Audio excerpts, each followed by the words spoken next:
سامعین و ناظرین، آئیے میں آپ کو آج سیدنا شیخ محی الدین عبدالقادر جیلانی غوث سمدانی محبوب سبحانی رضی اللہ تعالی عنہ کے خاص کرامات میں آپ کے سامنے بیان کرنے جا رہا ہوں، جسے سن کر آپ کی طبیعت مچل جائے گی اور دل جھوم جائے گا۔ جی ہاں، ابو محمد رجب بن ابی منصور داری اور ابو زید عبد الرحمن بن سالم قرشی اور ابو عبداللہ محمد بن عبادہ انصاری نے 671 ہجری میں قاہرہ میں بیان کیا کہ شیخ ابو الحسن علی قرشی نے 618 ہجری میں جبل قاسیون میں ہمیں خبر دی کہ میں اور شیخ علی بن ابی نصر الحیتی 549 ہجری میں سیدنا شیخ محی الدین عبدالقادر جیلانی رضی اللہ عنہ کی خدمت میں آپ کے مدرسہ واقع باب عجز میں حاضر تھے کہ ابو غالب فضل اللہ بن اسماعیل بغدادی تاجر حاضر ہوا اور یوں عرض کرنے لگا: یا سیدی، آپ کے جد امجد رسول اللہ صلی اللہ علیہ وسلم نے فرمایا کہ دعوت کو قبول کرنا چاہیے، پس میں آپ کی دعوت کرتا ہوں، آپ غریب کھانے پر تشریف لے چلیں۔ غوث پاک نے فرمایا: تو اگر اجازت دے تو میں جواب دیتا ہوں۔ پھر آپ نے کچھ دیر سر جھکایا اور فرمایا: ہاں، قبول ہے۔ پھر آپ خچر پر سوار ہوئے۔ شیخ علی نے داہنی رکاب پکڑی اور میں نے بائیں رکاب پکڑی۔ جب ہم ابو غالب کے مکان پر پہنچے تو کیا دیکھتے ہیں کہ بغداد کے مشائخ و علماء و فضلاء جمع ہیں۔ ابو غالب نے ایک دسترخوان بچھایا جس پر ہر قسم کے میٹھے اور ترش کھانے تھے، اور ایک سر بمہر بڑا مٹکا لایا گیا جسے وہ شخص اٹھا رہے تھے اور دسترخوان کے آخر میں رکھ دیا گیا۔ ابو غالب نے عرض کی کہ نماز کا وقت آ گیا ہے۔ حضور غوث پاک رضی اللہ تعالیٰ عنہ نے اپنا سر جھکایا، نہ آپ نے کچھ کھایا، نہ کسی کو کھانے کی اجازت دی، اور کسی نے نہ کھایا۔ آپ کی ہیبت کے سبب حاضرین کی یہ حالت تھی گویا ان کے سروں پر پرندے تھے، یعنی سب خاموش اور ادب سے سر جھکائے بیٹھے تھے۔ آپ نے مجھے اور شیخ علی کو اشارہ کیا کہ اس مٹکے کو میرے پاس لاؤ۔ ہم نے اس بھاری مٹکے کو اٹھا کر آپ کے سامنے رکھ دیا۔ آپ نے ہمیں حکم دیا کہ اسے کھول دیا جائے۔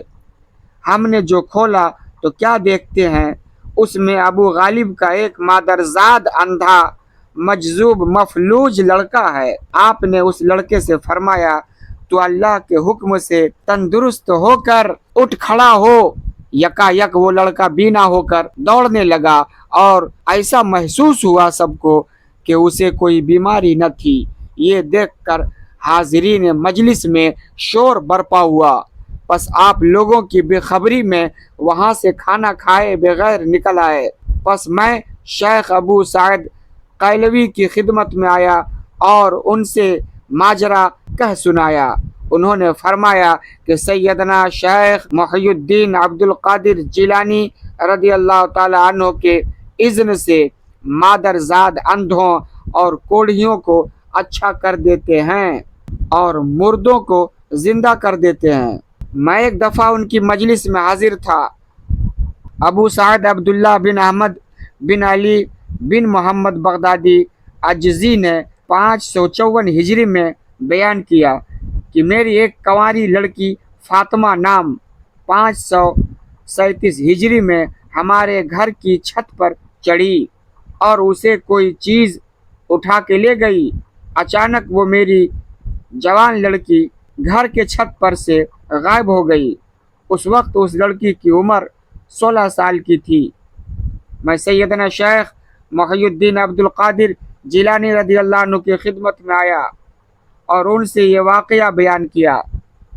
آپ نے فرمایا: آج رات کو کرخ کے ویرانے میں جا، جنگل میں پہاڑ کی وادیوں میں ایک جگہ کرخ ہے، وہاں جانے کا آپ نے حکم دیا، اور تل خامس 5ویں ٹیلے کے پاس بیٹھ جا اور اپنے گرد زمین پر دائرہ کھینچ لے، اور دائرہ کھینچتے وقت یوں کہنا، بسم اللہ علی نیتی عبد القادر۔ جب آغاز شب ہوگا تو جنوں کے گروہ مختلف شکلوں میں تیرے پاس سے گزریں گے، تو انہیں دیکھ کر خوف نہ کھانا۔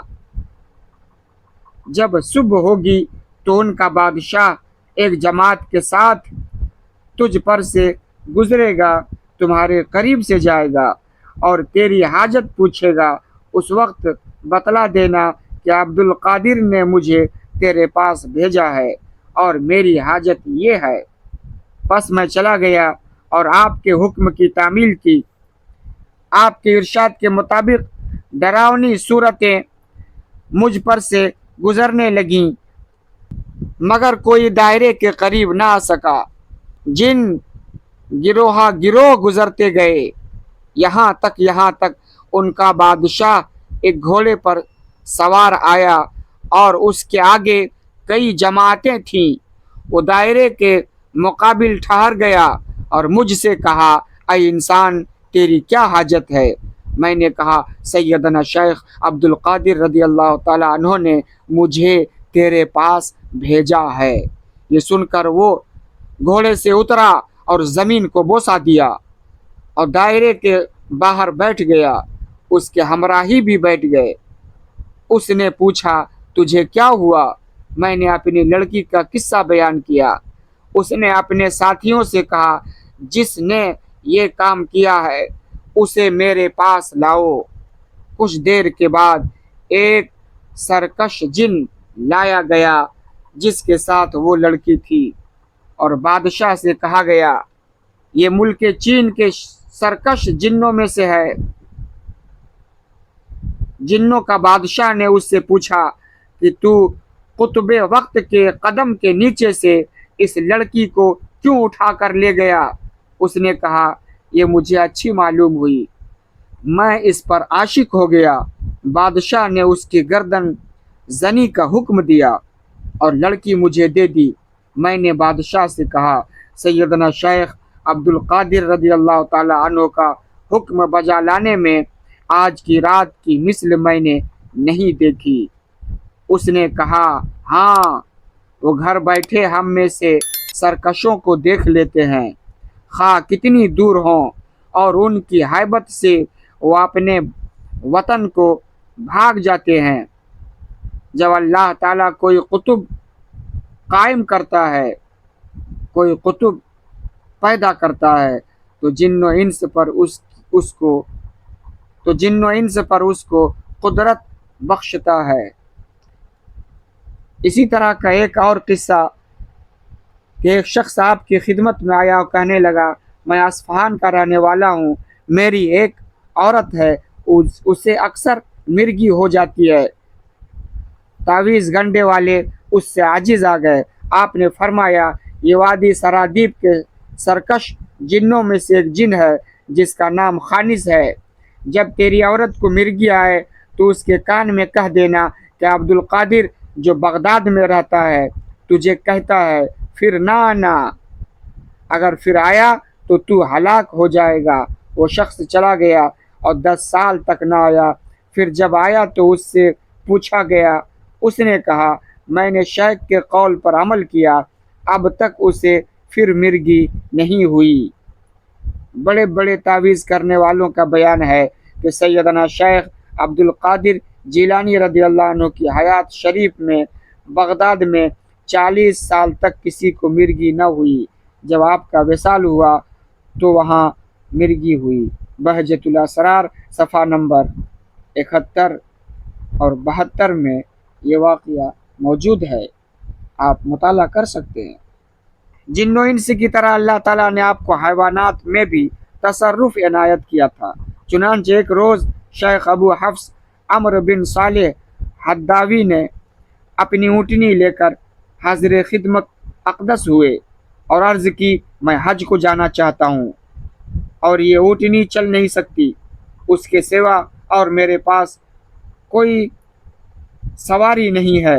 یہ سن کر غوث پاک رضی اللہ تعالیٰ عنہ نے اپنا پاؤں مبارک اس اونٹنی پر مارا اور ہاتھ مبارک اس کی پیشانی پر رکھا۔ شیخ ابو حفص کا بیان ہے کہ پہلے وہ اونٹنی سب اونٹنیوں سے پیچھے رہا کرتی تھی، مگر جب سے غوث پاک رضی اللہ تعالیٰ عنہ نے اس اونٹنی پر اپنا دست مبارک رکھا، اب وہ آگے آگے چلتی ہے۔ سبحان اللہ، سبحان اللہ، کیا شان ہے شہنشاہ بغداد غوث پاک رضی اللہ تعالیٰ عنہ۔